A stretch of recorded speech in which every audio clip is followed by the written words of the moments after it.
Hello, welcome back to today's show. This is your guy Obi as usual. Today we'll be talking about the key talking points coming out of the game week number 8 that has just ended. And so it was a crazy weekend, a lot of games, 10 games, of course, 23 goals. That's the lowest tally we have experienced so far this season. And to start us off, I'm just going to take a few minutes in this. And to start us off, of course, we're going to talk about the weekend that saw clubs, of course, 3 clubs, yeah, exchange positions at the top of the league. At first, it was Southampton. Southampton, they went up. Next, it was Tottenham. When they won, they went up. They were again displaced from that position by Leicester. So, as we speak, our new Premier League leaders are Leicester.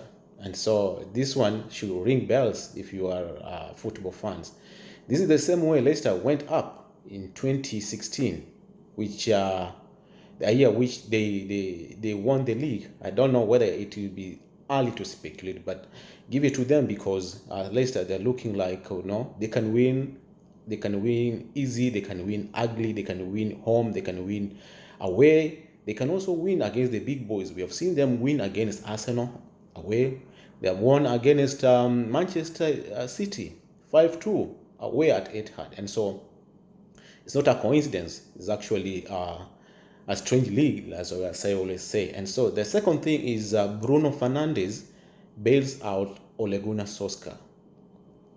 Real talk, Bruno Fernandes did what he could to bail out Ole Gunnar Solskjaer, who is his manager at Manchester United, because if we have to go back and look at how the previous managers there at Manchester United have been sacked, all 3 predecessors of Ole Gunnar Solskjaer have been sacked after losing their games there at Merseyside. So it was one game that was set up to decide whether Ole Gunnar Solskjaer was going to retain his job or he was going to go home. That's a fact. All 3 managers before Ole Gunnar Solskjaer were sacked after losing at Everton. And Ole Gunnar Solskjaer won there and his job is safe. Take it to the bank. That's the plain truth, and that's what the statistics and of course the records say. Another thing we may also talk about is the questioning about Mikel Arteta. He took over a team that was not in a good shape, and truth be told, he was supported by the hierarchy there at Arsenal, though he was not able to ship out the players he wanted to ship out. But with the personnel that he's got, many fans are coming out there asking whether he's still the right man for the job. Yeah. He's coming out, of course, and he's saying that he takes full blame of that kind of result. Of course, losing 3-0 at home against Aston Villa. Yeah, we have always said that what is his name? Martinez is now looking like he made a wise decision to leave Arsenal for Aston Villa. He left Arsenal to a team that he knew could compete. And we are making him look like he made a wise decision, which is, I don't know. As it stands, that's the way it looks like. But again, is the job too big for Mikel Arteta? Many fans are asking whether he's capable of leading Arsenal to glory days, because he's one guy you never say what to expect of him in the next minute. Today he performs better. Next weekend he goes out. I don't know what's going to happen.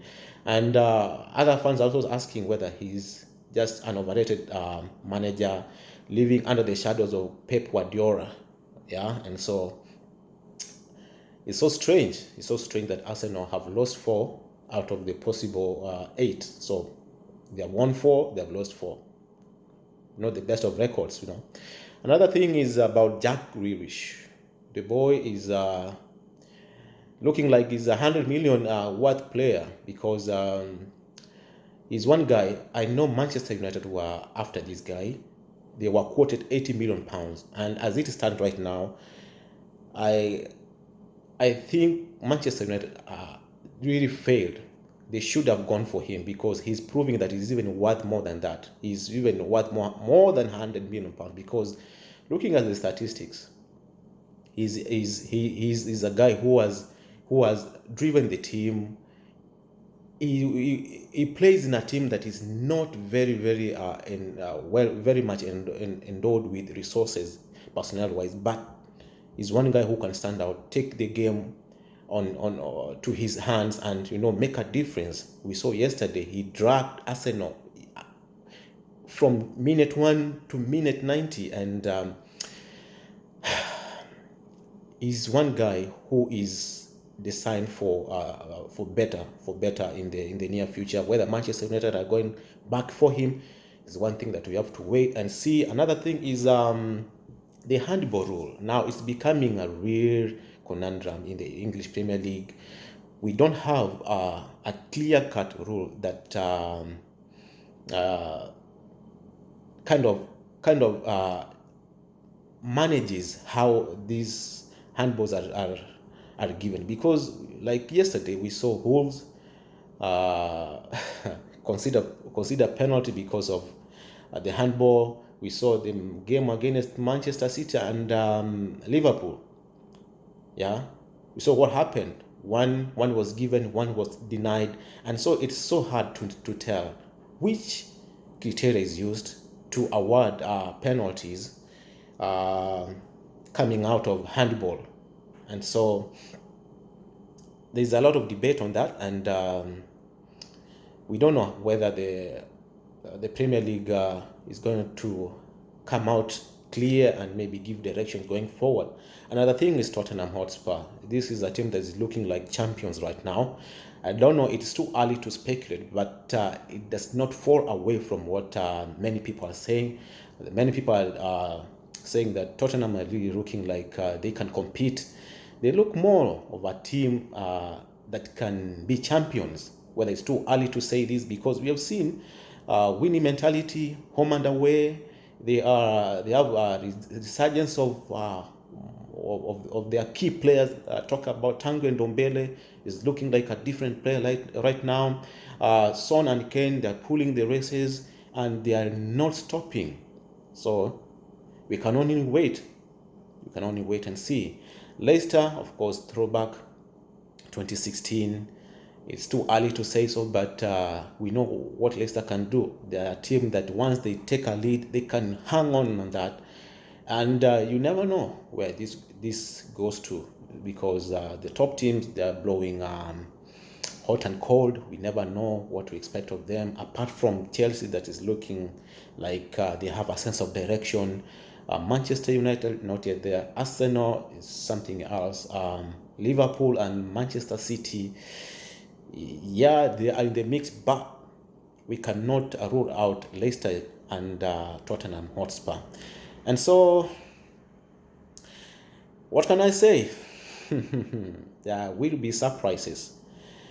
There will be surprises, and everything is very much possible in the English Premier League. And so that is my time. That's my time for today. I'll see you in the next one. Take care.